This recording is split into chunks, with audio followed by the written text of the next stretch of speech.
And I do want to give thanks to a former professor of mine, Dr. Devin Swindle, for this lesson. It's just too good not to share with you. Do you ever get tired of talking to people who don't listen? You ever wonder what your children hear when you speak? Or your spouse? I mean, when you have to say something 2 or 3 or 4 times before they even acknowledge you're talking, you have to begin to wonder if you're even speaking the same language. Or whether or not you're even speaking out loud. Maybe I thought I said that. Did I not say?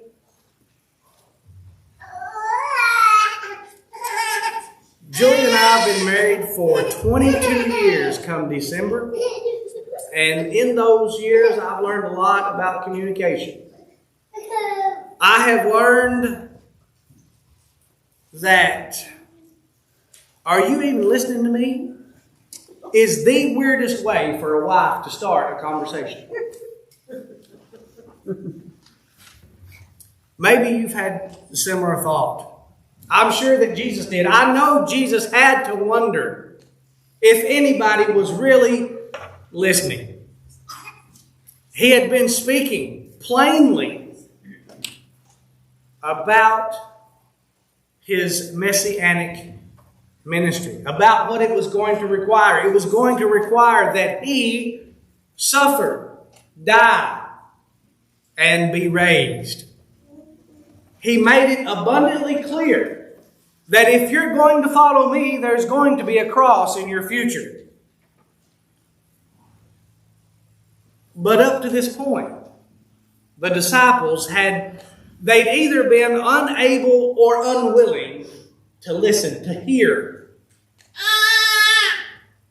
Every time he says it, they misunderstand it. And it's frustrating for Jesus. And it's really getting kind of embarrassing for them.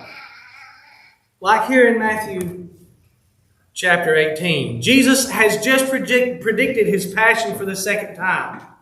The end of chapter 17 says, as they were gathering in Galilee, Jesus said to them, the Son of Man is about to be delivered into the hands of men, and they will kill him.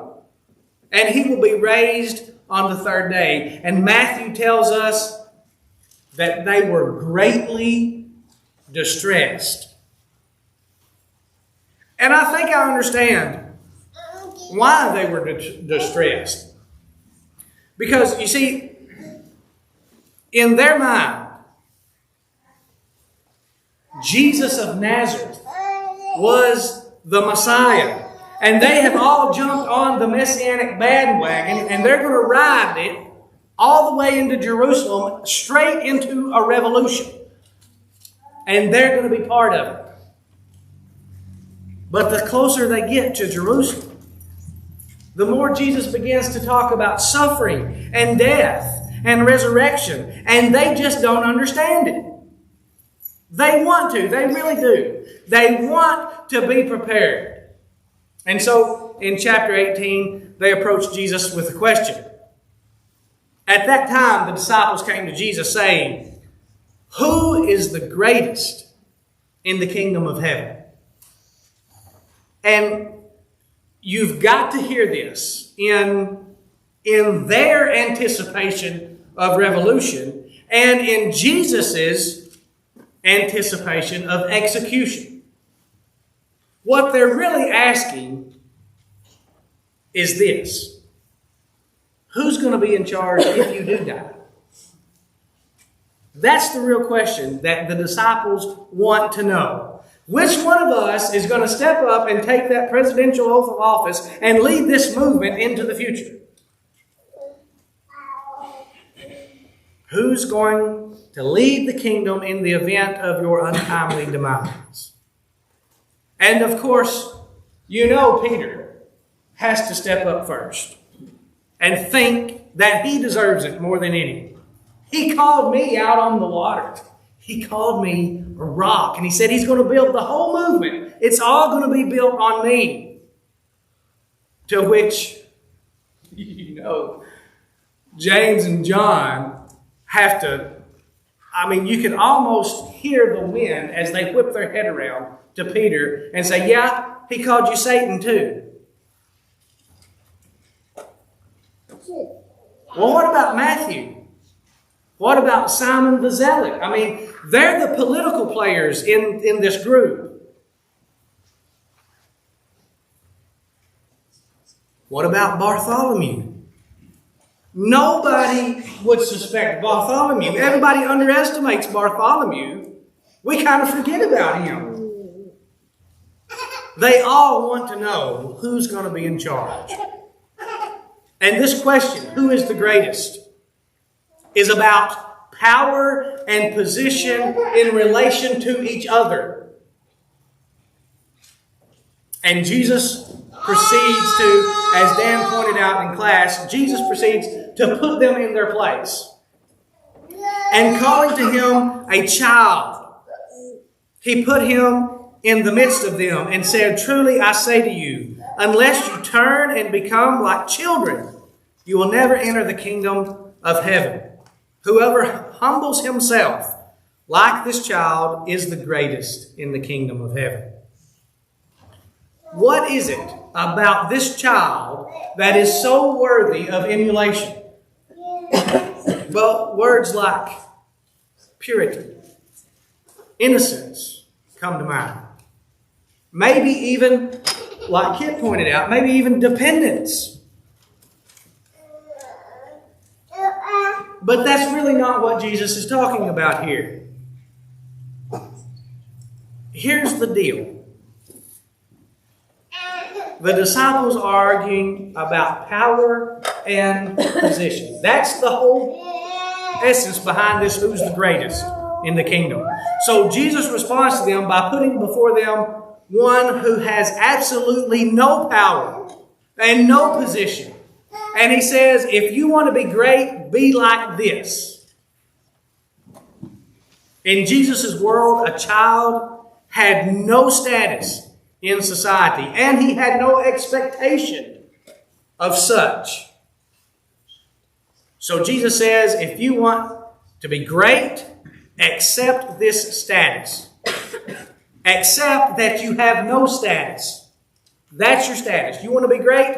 Here's greatness. There's your status. This little child. People who are obsessed with things like power and position and status, they find it very difficult to follow Jesus. They find it difficult to follow Jesus because they find it very difficult to pick up their crosses. Carrying crosses is beneath them. And quite frankly, you are beneath them. Life is all about them. It's about preserving life and profiting from life. We've talked in the past in sermon and in class study about the radical teaching of Jesus. How opposed it is to what they have been taught for 400 years. The teaching that Jesus gives here, this is a radical reorientation of the rat race mindset. Now that rat race mindset isn't as bad up here as it is in the lower 48. It was amazing to come up here and find that, people don't drive like idiots all the time. Everybody. It's just, everybody's going fast. The speed limit on the freeway in Arkansas is 70 miles an hour. And you get dirty looks for going 70 miles an hour because everybody else is going 80 plus. We got to get there. We got to do this. We got to do that. Hurry up. Time's wasting. We got to go on to ball practice. And then I got to get the kids to dance practice. And it's just a big rat race that everybody's so caught up in. That rat race mentality, that mindset, that's the mindset that the disciples are obsessed with. Who's greatest in the kingdom? Who's going to lead this thing when you're gone, Jesus? The question, who is the greatest, is a question about power and authority in relation to each other, to the 12. The disciples are against each other. They're in competition with one another. They want to win out over the other.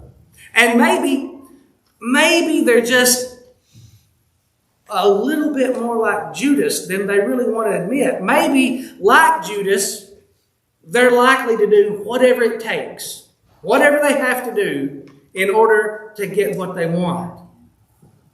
And that may very well explain the rest of the chapter. In chapter 18, Jesus doesn't stop with this object lesson of the child.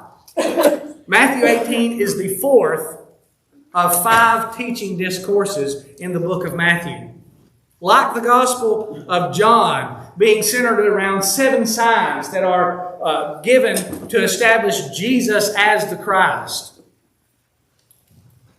Matthew structures his whole Gospel around 5 teaching sections, supposedly reminiscent of the 5 books of Moses, since Jesus is the new Moses.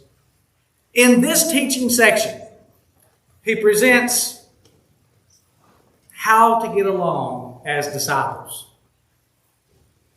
You see, Jesus' followers are going to have to learn to get along in his absence, to not be in competition with each other, not to be wanting to beat each other, not wanting to win. They're going to have to learn to get along with each other and work together. And it's going to take childlike humility to get the job done. Childlike humility, accepting the status that you have no status, is the key to unlocking everything else that Jesus says in this chapter. The disciples are severely lacking in humility. They ain't got it, but they're going to have it. They've got to stop acting childish and start acting childlike. Because it takes humility. It takes humility to serve. Whoever receives one such child in my name receives me. But whoever causes one of these little ones who believe in me to sin, it would be better for him to have a great millstone fastened around his neck and to be drowned in the depth of the sea. Status seekers find it very difficult to be servants. They find it almost impossible to be servants of people that they perceive to be below them. You remember Charlotte's Web? Wilbur is at Zuckerman's farm, and he wants somebody to play with him. And he asked the lamb, "Would you play with me?" And the lamb asked Daddy Sheep, "Can I play with Wilbur?" "Certainly not." "Why not?" "Sheep don't play with pigs." It's a matter of status. We provide Zuckerman with warm wool, and for pigs, it's just a matter of time. Matter of time before what? Well, when fall sets in and turns cold, we'll be turned into smoked bacon and ham. You see, the sheep thought that Zuckerman had a high regard for wool, and evidently had no regard for lamb chops. But Zuckerman was kind of like me. I have a very high regard for smoked bacon and ham. I like it. That's a different point. Status. You can almost hear the condescension in the sheep's voice as he explains to his little lamb why sheep and pigs don't play together. And it's not because the sheep can't get out of his pen. It's a matter of status. Pigs are below sheep. It's very difficult for status seekers to serve, especially those that they think are below them. But that's not the way it is in the kingdom of God. In God's kingdom, serving the lowest person is tantamount to serving the king himself. And abusing or defiling people that you believe are below you. It'd be better off if you were dead than for you to let that happen. Now, this doesn't mean that we're not going to be without fault in dealing with each other. It doesn't mean that we're going to be sinless as we deal with each other. But it does mean that in all of our relationships, we are going to pursue what is holy and what is righteous. And that takes humility. Let's look at the next paragraph here, verse 7. Woe to the world, woe to the world for temptation to sin. Sin and temptation, they're coming. But woe to the one by whom the temptation comes. And if your hand or foot causes you to sin, cut it off and throw it away. It's better for you to enter life crippled or lame than with 2 hands or 2 feet to be thrown into the eternal fire. And if your eye causes you to sin, tear it out and throw it away. It is better for you to enter life with 1 eye than with 2 eyes to be thrown into the hell of fire. Now, here's where humility comes in. It takes humility to realize how sinful you are and to pursue a life of holiness and righteousness. We are going to stumble. We are going to cause others to stumble. But get this. It's not on purpose. Not on purpose. We would never be the kind of people who would ever hurt other people on purpose. And so we take account of ourselves. We reflect and we remove whatever is causing us to sin, whatever is causing others to sin, because sin causes such a radical separation, a separation between each of us and a separation between us and God. It is so radical in its separation that only a radical response can deal with it. Now, I know people, I myself have said Jesus is using hyperbole here. I know people will say Jesus is using hyperbole. And you know, he doesn't really mean that you really cut your hands and feet off and pluck your eye out, you know. Yes, I know. He is using hyperbole. But don't be so quick in your arrogance to dismiss this. Listen to what Jesus is saying. Sometimes you've got to listen and let the lion of the tribe of Judah roar.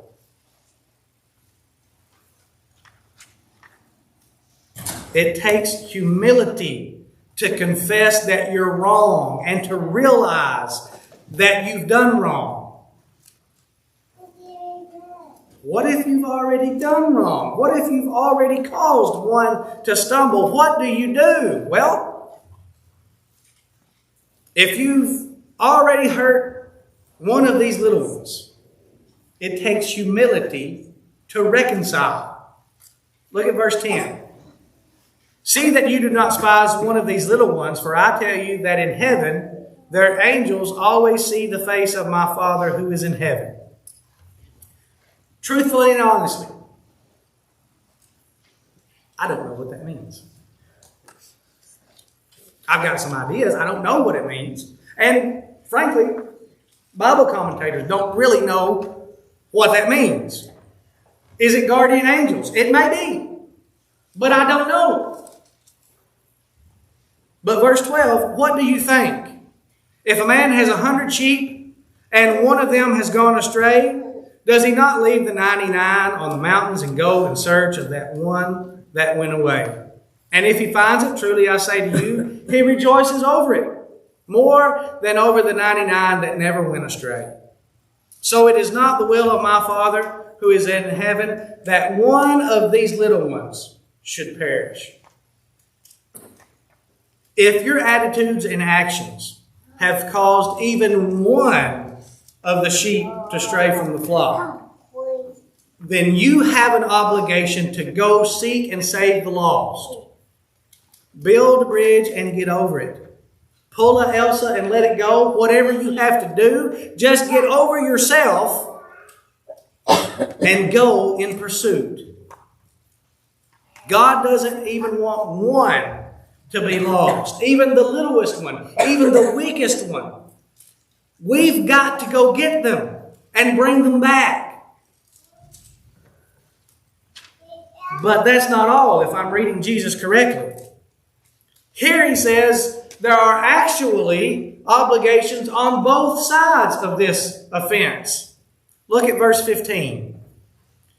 If your brother sins against you, go and tell him his fault between you and him alone. If he listens to you, you have gained your brother. But if he does not listen, take one or two others along with you, that every charge may be established by the evidence of 2 or 3 witnesses. If he refuses to listen to them, tell it to the church. And if he refuses to listen even to the church, let him be to you as a Gentile and tax collector. Look, it takes humility to get over yourself and go to the one that has sinned against you. It takes humility to reconcile. It also takes humility to confront. Being hurt does not give you an excuse to be lost. Yes, the person who has hurt you has an obligation to seek you out and to find you and to make amends. But you have an obligation too. Here's the question. Does that person who hurt you even know that you're hurt? Do they even know about it? You know, sometimes I've had to go and confess a wrong and ask for someone to forgive me. I've also been the party who had no idea that I had done wrong. And that's not right. Just because I'm the preacher doesn't mean you have the right to go tell everybody else. The offended party has an obligation here too. And it takes humility. Confrontation is hard. I don't like it. But it is what is required. First of all, one-on-one, face-to-face. And that's hard because you might lose face. You know what I found? Most of the time, 9 times out of 10, when someone has hurt our feelings, they really didn't do anything. I just misunderstood. Just misunderstood what they did or what they said. And if I would have went to them face to face and said, hey, listen, what's up with this? They could have explained it to me and nothing was wrong. That I totally misunderstood and everything's okay. And it's over. But, you know, we don't do that. You know, we post something passively and aggressively on Facebook, right? And then we start telling our friends about it. So they don't like the other person either. And the next thing you know, Euodia and Syntyche have caused a paralysis in the Philippian church, and that ain't right. Go to these people one-on-one, face-to-face. If that doesn't work, then go to the leaders of the church. The eldership is probably what Jesus had in mind here. Taking them to come and help sort out the situation. And if there still is no reconciliation, take it before the church. But even when that happens, it's not the offended party that runs away. It is the offender who refuses to repent who is shown the door. This is a text about church discipline. And Jesus gives instructions about it here. Paul commands it for the Corinthian congregation in 1 Corinthians 5. It's hardly practiced today.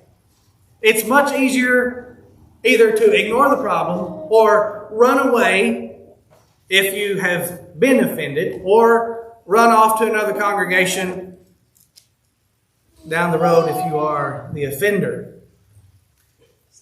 But Jesus has some really strong words about this in the next few lines. Verse 18. Let's look at that.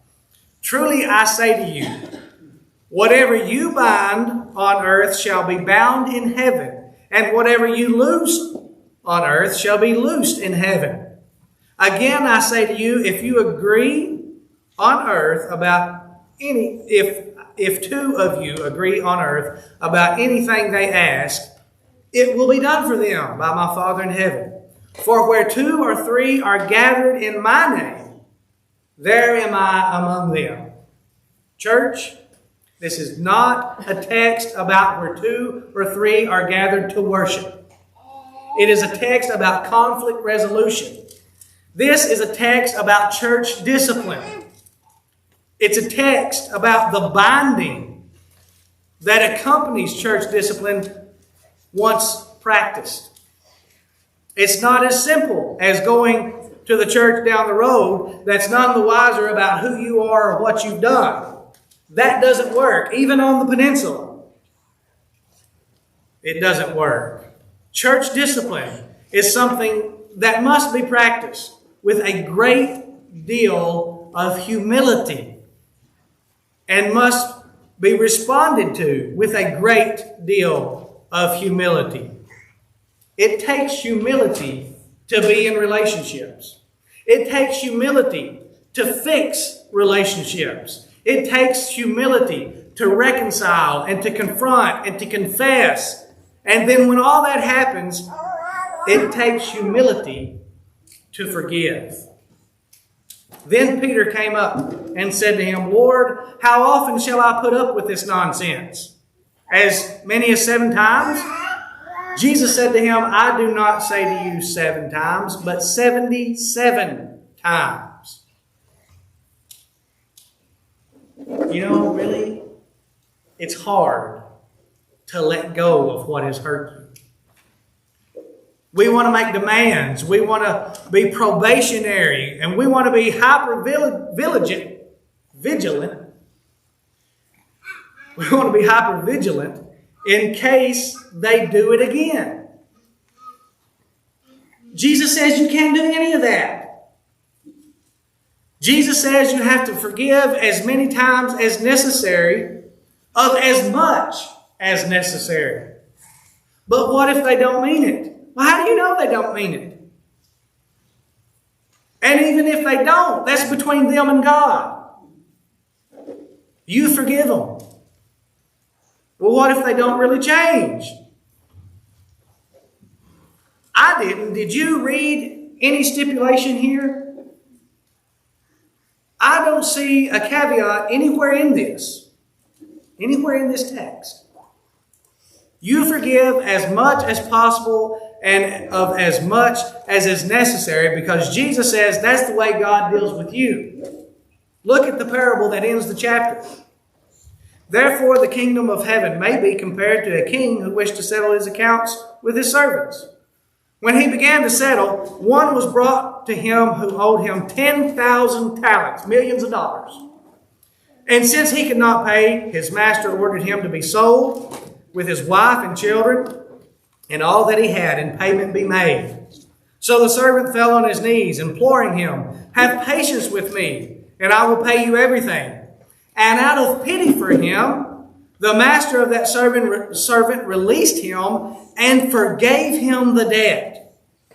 But when that same servant went out, he found one of his fellow servants who owed him 100 denarii, pennies. And seizing him, he began to choke him, saying, "Pay what you owe." So his fellow servant fell down and pleaded with him, "Have patience with me, and I will pay you." He refused and went and put him in prison until he should pay the debt. When his fellow servants saw what had taken place, they were greatly distressed. And they went and reported to their master all that had taken place. Then his master summoned him and said to him, "You wicked servant, I forgave you all that debt because you pleaded with me. And should not you have had mercy on your fellow servant, as I had mercy on you?" And in anger his master delivered him to the jailers until he should pay all his debt. So also my heavenly Father will do to every one of you, if you do not forgive your brother from your heart. This is the word of the Lord. You really want to know who's the greatest? It's the humble who serve lowly and live righteously and seek reconciliation primarily and offer forgiveness abundantly. Those people are the greatest. Maybe we should think about it like this. The greatest are the poor in spirit, who don't worry about being the greatest. The greatest are the meek, who are secure enough in their relationship to the king to serve even the least of the king's servants. The greatest are the pure in heart, who make no practice of sinning, but of hungering and thirsting for righteousness. The greatest are the mourners, who when they do sin are heartbroken by it, and by the possibility that they have caused others to sin, to stumble because of their sin. The greatest are the peacemakers, who pursue reconciliation when they have done wrong and when they are wronged. And the greatest are the merciful, who have forgiven as they have been forgiven. These people are the greatest in God's kingdom. And it is a very different path to greatness than the world takes. But it's the path that Jesus himself is on. Jesus is beating a path to Jerusalem, to suffering, to execution, but also to resurrection and exaltation and eternal life. He's beating a path towards service and forgiveness. Where's the path that you're on taking you? If your path leads you to childishness and not childlikeness, then you need to turn around and go the other way. You need to start listening to Jesus. You need to humble yourself in the sight of the Lord and let Him exalt you. And you need to do it as together we stand and sing.